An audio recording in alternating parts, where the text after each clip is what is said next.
বিসমিল্লাহির রহমানির রহিম। আসসালামু আলাইকুম। জনতার রান্নাঘর থেকে সবাইকে জানাচ্ছি শুভেচ্ছা। আশা করি সবাই ভালো আছেন। আজকে যে রেসিপিটি করব সেটা হচ্ছে ডিমের চপ করব। ব্রেড ক্রাম্ব ছাড়া করব এটা। ব্রেড ক্রাম্ব ছাড়াই বেশি টেস্টি হয়। যাই হোক, এটা আপনাদের আমি এখানে সেজন্য কতগুলো আলু নিয়ে নিয়েছি। সিদ্ধ আলু এটা ছিলে নিয়েছি এবং গ্রেট করে নেব।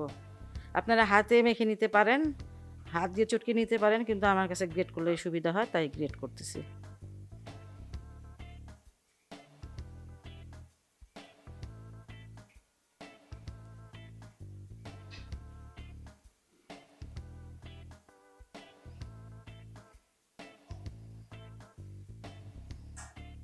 আলুগুলো গ্রেট করে ফেলেছি আমি। আপনারা হাতে মেখে নিতে পারেন, কিন্তু আমার কাছে গ্রেট করলেই ভালো লাগে। আলুগুলো এখন আমি মাখিয়ে নিব। এখানে আমি দিয়ে দিচ্ছি কালো মরিচের গুঁড়া কোয়াটার চামচ, ধনিয়ার গুঁড়া কোয়াটার চামচ, চিলি ফ্লেক্সটা দিচ্ছি 1 চামচের মতন, 1 চামচ একটু কম। ভাজা জিরার গুঁড়া আছে এখানে কোয়াটার চামচ, আধা চামচ আছে এখানে চাট মশলা। চাট মশলাটা দিলে ফ্লেভারটা খুব ভালো আসে। চাট মশলা দিলাম দেখে আমি গরম মশলাটা দিলাম না। যাই হোক, এখানে দিয়ে দিচ্ছি একটা পেঁয়াজ কুচানো, একটু হাত দিয়ে এইভাবে একটু করে দিবেন। আর এখানে 4টা কাঁচামরিচ কুচানো আছে। আর বেশ খানিকটা নিয়েছি পুদিনা পাতা, একটু বড় করে নিয়েছি ইচ্ছা করেই। স্বাদ মতো নিয়ে নিচ্ছি লবণ। এটা আমি খুব ভালো করে এখন মাখিয়ে নিব সব কিছু।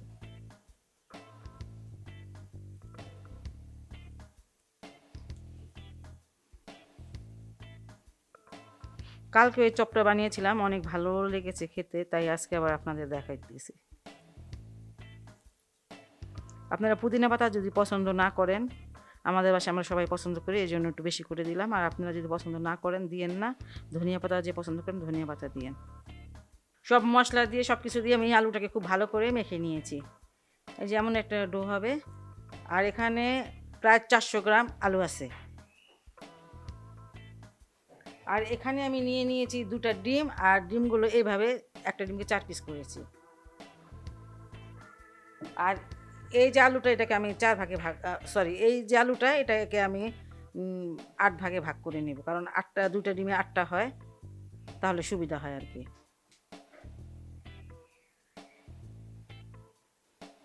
কীভাবে বানাবেন আমি একটু দেখিয়ে দিচ্ছি।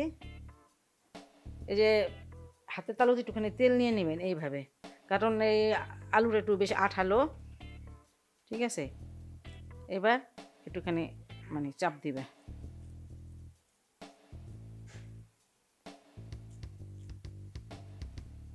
তেলটা না দিলে হয় কি আঠা আঠা হয়ে যায়, এই জন্য তেলটা নেওয়া, আর কিছু না। আর তেল ছাড়া যদি বানাতে পারেন তাহলেও কোনো সমস্যা নাই। আর এই যে ডিম, এই ডিমটাকে কুসুমটা যেদিকে সেটাকে উল্টো করে দিবেন, এই যে এইভাবে দিবেন, দিয়ে চারিদিক থেকে সিল করে দিবেন।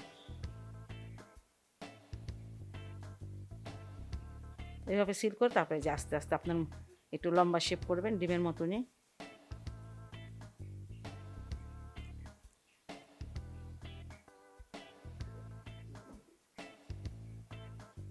এই যে এইভাবে করে করে আমি সবগুলো বানিয়ে নিব। সবগুলো চপ আমি বানিয়ে নিয়েছি, এবার ভেজে নিব। এখানে আমি একটা ডিম ভালো করে ফিটে একটু লবণ দিয়ে ফিটে নিয়েছি আর কি। একটা ডিম এখানে আমি একটু লবণ দিয়ে ভালো করে ফিটে নিয়েছি। আর এখন এই ডিমে চুবাবো। ব্রেড ক্রাম্ব অবশ্যই আছে আমার বাসায়, কিন্তু ব্রেড ক্রাম্ব আমি দিব না।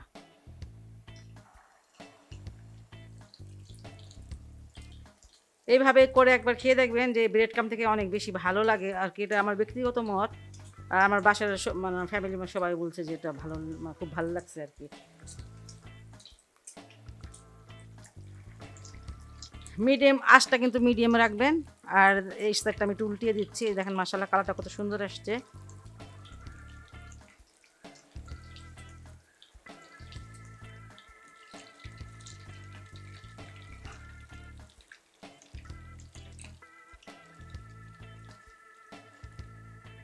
উল্টিয়ে পাল্টিয়ে আমি চপগুলো 5 থেকে 6 মিনিট ভেজে নিলাম। দেখেন মাশাআল্লাহ কালারটা খুব সুন্দর হয়েছে। এখন কিন্তু এটা হয়ে গেছে, এটাকে আমি নামিয়ে নিব। খুব সহজ একটি রেসিপি। বাসায় অবশ্যই ট্রাই করবেন। আর যদি আমার এই রেসিপিটা আপনাদের ভালো লাগে তাহলে অবশ্যই অবশ্যই আমার চ্যানেলকে লাইক কমেন্ট সাবস্ক্রাইব করবেন। সবাই ভালো থাকবেন, সুস্থ থাকুন, নিরাপদে থাকুন, এই দোয়া করি। আল্লাহ হাফেজ।